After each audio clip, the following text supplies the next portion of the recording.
Hello everybody, I hope you had a wonderful Easter weekend. I'm really resisting the temptation to refer to you all as cool cats and kittens, but I didn't resist it, did I? Because I just did it. Anyway, there we go. Second aside, I cut my own fringe. It's a disaster. I can see it. It's annoying me. I'll try and, move on with my life. Okay, so I wanted to come on today and quickly talk about trying to be happy at this time or in any time in your life. I'm working with a few businesses at the moment in developing positivity and resilience in their teams, attributes and qualities and feelings that I think you can acknowledge are valuable and important. But this comes with a really, really big ass disclaimer that I think isn't spoken about enough and results in a lot of people not pursuing this. There is a research paper that I will share in the comments. The researcher's name, I'm not going to say here because I don't know how to pronounce it. I will humiliate myself. I even looked at videos to see if she had done an interview or something where she said her name, but I couldn't find one. But the research paper is in the comments, so do please read this. It's from a Harvard researcher who talks about a more effective way to pursue happiness. Typically, when we're wanting to feel happy, be positive, we tend to start by saying that. We tend to say, I'm going to feel happy today. I want to feel happy. The problem with this is it doesn't honour our negative emotions. And our negative emotions are real, justified.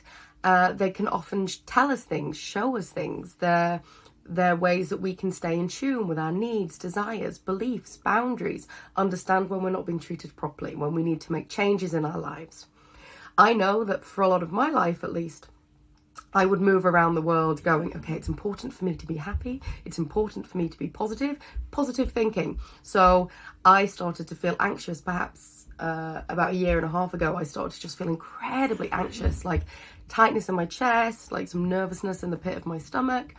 And my response would be to distract myself away from it, to go, oh no, and try and kind of layer on some happiness on top of it. What the researcher says in this paper is that doing that, it can be a recipe for neurosis. Research has shown that people who actively seek out happiness tend to find it less. Cool. Kind of like creativity. It's very elusive. When you look for it, you can't find it. So what can we do instead if we acknowledge that just looking for happiness can actually move us further away from it? Then what are our options? Bearing in mind that I said at the beginning of this video, I've been teaching positivity. One of the things that I talk about in this research has done lots of research on, kind of lots of empirical studies, is in what is called prioritizing positivity. Now, it's subtle, but there's a huge distinction here. People who prioritize positivity take actions that naturally occur, happiness in all of its forms, joy, gratitude, compassion, love, prioritize actions that then result in that overarching happiness over months, weeks, a lifetime. We can often, myself included, focus on happiness as the strategy rather than necessarily just an outcome of specific actions. So what prioritizing positivity is not even really thinking about the happiness, just knowing the things that allow us to feel positive in small moments. And there's a recommendation to do this in small ways daily rather than necessarily focus on one big thing. There's something called the hedonic treadmill, which basically refers to a human's disposition to really adjust to whatever environment we find ourselves in. That's why holidays, for example, give us happiness, but it's temporary. A new job might help us, but it can often be temporary. If we have a genetic predisposition for unhappiness, that's going to follow us, regardless of whether our circumstances change or not.